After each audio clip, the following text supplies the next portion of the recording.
Hello and welcome to बवाल banking classes.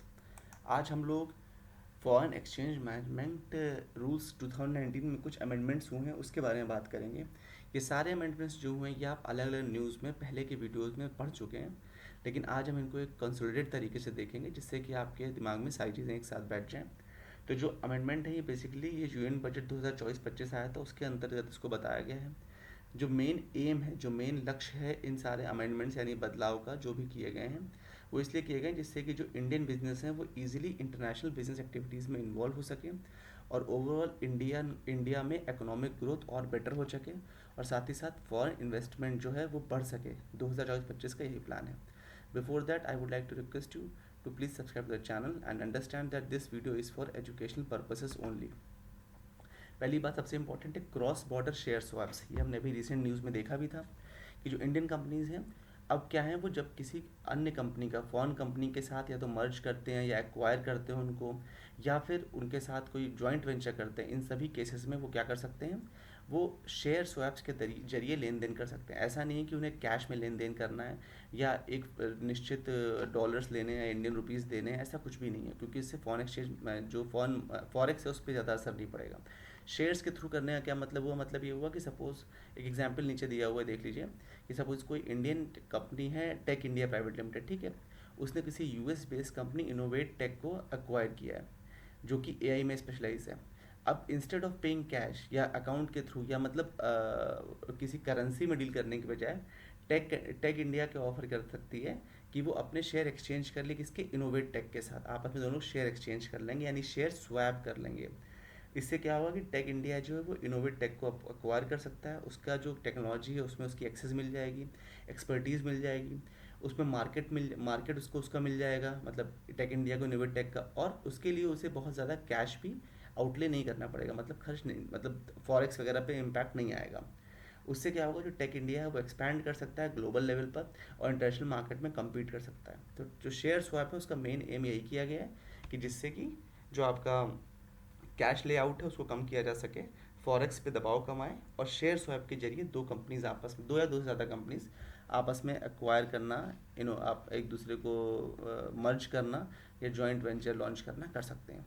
इससे main फ़ायदा क्या होगा, इम्पैक्ट देख लीजिए कि जो इंडियन कंपनीज़ हैं वो बाहर की कंपनी से एक्वायर या मर्ज होकर के बेहतर परफॉर्म कर सकती हैं ऑल ओवर द वर्ल्ड और ग्लोबल लेवल पर। साथ ही साथ ये क्रॉस बॉर्डर बिजनेस ट्रांजैक्शंस और पार्टनरशिप जो होती हैं उनमें ईजी एक्सेस इंडियन फर्म्स को प्रोवाइड करेगा और इंटरनेशनल मार्केट रिसोर्सेज से ज़्यादा इकोनॉमिक ग्रोथ होगी।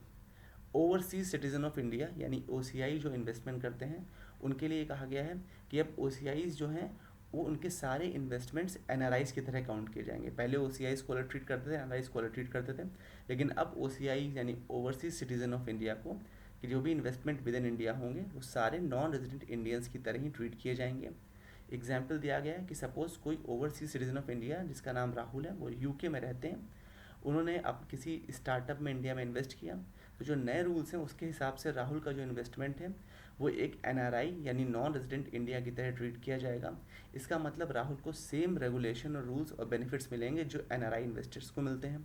इससे क्या होगा कि इंडियन कंपनी में इन्वेस्ट करना ईजी हो जाएगा, इससे ज़्यादा इन्वेस्टमेंट आएगा ओ की तरफ से क्योंकि क्लैरिटी आ गई है और इक्वल ट्रीटमेंट मिल गया एन के साथ में।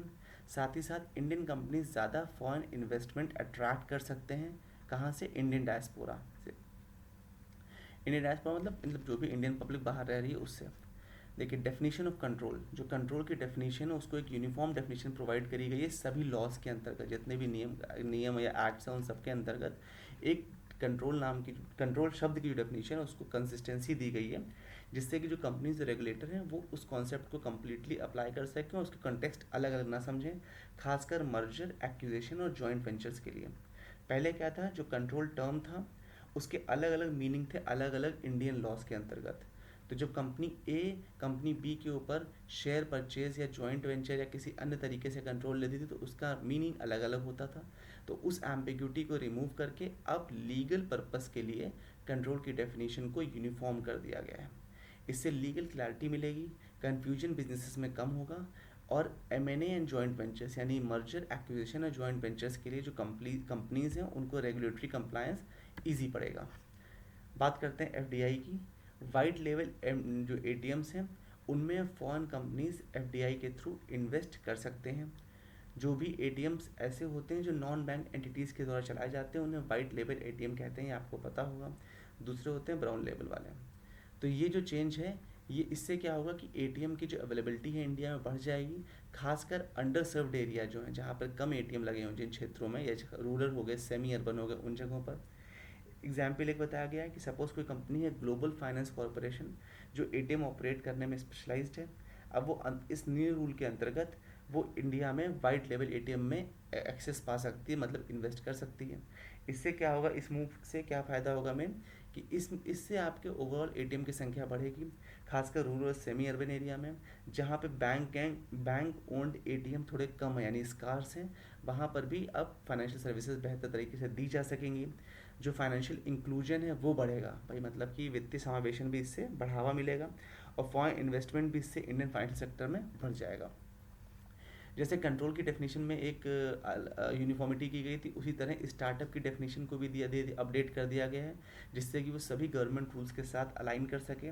मेन चीज़ इसमें ये है कि खास जो भी कंपनीज़, चाहे वो भले ही वो पुरानी कंपनी हो, कहीं बाहर से आई हो, इंडिया में नया शुरू किया हो, अगर वो स्टार्टअप की डेफिनेशन के अंतर्गत सही आ रही है तो उसको सारे बेनिफिट्स और सारी फ़ायदे मिलेंगे जो कि स्टार्टअप को मिलने चाहिए, और उसको लिए रेगुलेशन भी ईजी होगा, कंप्लायंस भी ईजी होगा। कुल मिला के स्टार्टअप फ्रेंडली एनवायरनमेंट, एक एनवायरनमेंट इकोसिस्टम तैयार होगा। With this we have come to an end. Thank you for watching. Do like and share and subscribe to the channel. Thank you for your valuable time.